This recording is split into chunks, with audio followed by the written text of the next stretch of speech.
Mga idol, balitang-balita po ngayon na itong si Carlos Martin versus David Picasso ay mangyayari po sa bansang Saudi. Ikakasa daw yan mga idol.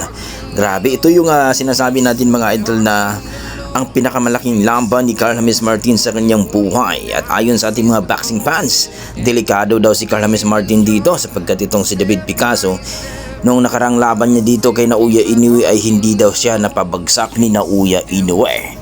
Well mga idol, ito po nga si David Picasso mga idol ay rank number 6 po ito no, sa WBC. Medyo malayo na po ito mga idol at WBC po siya nakaranking. Samantalang si Carlos Martin ay rank number 1 po ito sa WBO. Kung sakaling manalo itong si Carlos Martin, mas maganda mga idol para mananatili sa kanya ang pagiging rank number 1 mga idol. Pero kung matalo siya dito, goodbye at sayang ang kanyang pinaghirapan na kumbaga mga idol, rank number 1 na ito sa WBO at nag-aantay na lang na mabakanti ang titulo ni Naoya Inoue sa WBO. Well mga idol, ito yung sinasabi natin na masusubukan talaga si Carlos Martin dito kay David Picasso. Pareho po silang prospect mga idol, hindi pa po sila nagkampiyon. So para sa akin, napabagal lang na maglaban itong dalawa dahil hindi pa ito kampiyon. So walang bantay ito kay Carlos Martin. Pero gaya ng sinabi natin mga idol, hindi rin basta-basta itong si David Picasso. Pero para sa akin, Carlos Martin mananalo dito kung sakaling matuloy yung kanilang bakbakan. Ang tanong kasi dito mga idol, para sa inyo, sino kaya ang mananalo dito? Kaya ba ni Carlos Martin itong si David Picasso, ang isa sa mga tumalo dito kay Kinosuke Kameda, na tumalo din kay Droalas General Casimero mga idol? Ano masasabi nyo dito? Mananalo kaya si Carlos Martin dito kay David Picasso? Please comment down below mga idol para ating pag-usapan. Sa kabilang banda mga idol, ayon kay Silver Boys, ang napaka-best friend ni Droalas Casimero, na walang kwenta daw ang pagiging rank number 4 dito kay Casimero sapagkat hindi naman daw makukuha ni Casimero ang 122 pounds. Mukhang sobrang bitter talaga itong taong to. Anong walang kwenta?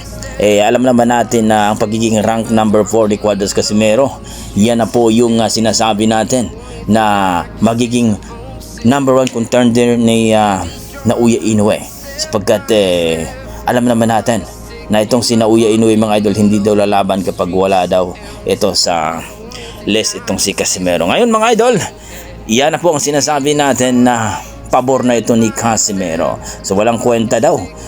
Alam naman natin mga idol na makukuha ni Casimero ang 122 pounds. Kaya mga idol, na itong si Casimero, sipagan niya, no? Mag-training ng maayos at magpakondisyon ay sigurado talaga makukuha ang 122 pounds mga idol. So gaya ng sinabi natin mga idol, alam naman natin na itong si Droalas Casimero pagdating po sa training ay talaga namang napakaseryoso. Kaya ayon sa ating mga boxing fans, huwag nang sayangin ni Casimero ang pagkakataon na binigay. So kung itong si Naoya Inoue ay talagang hindi takot ito, ay sigurado na mapapalaban na itong si Casimero by December mga idol kung magkasundo nga ang kanilang negosasyon dito.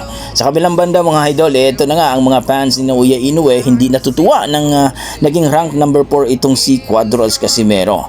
Dahil daw hindi daw deserve ni Casimero na magiging rank number 4 sapagkat etong si Naoya Inoue ay talagang napaka-top daw. Hindi daw pwedeng maglaban si Casimero at Naoya Inoue. Well mga idol, dito po sa ranking sa WBO, rank number 4 yan si Luis Nery. So natalo si Luis Nery ni Casimero at impresibo. Well, siya po ang magiging number 4. Alangan naman si Luis Nery pa rin. Natakot, hindi natuwa, o natakot talaga sila na mapalaban si Casimero kay Naoya Inoue dahil alam nila na may paglalagyan talaga ang kanilang monster kuno ng Japan. Ayon kay Casimero, hindi naman talaga totoong monster si Inoue. Japanese turtle daw talaga sapagkat takot na takot daw sa kanya.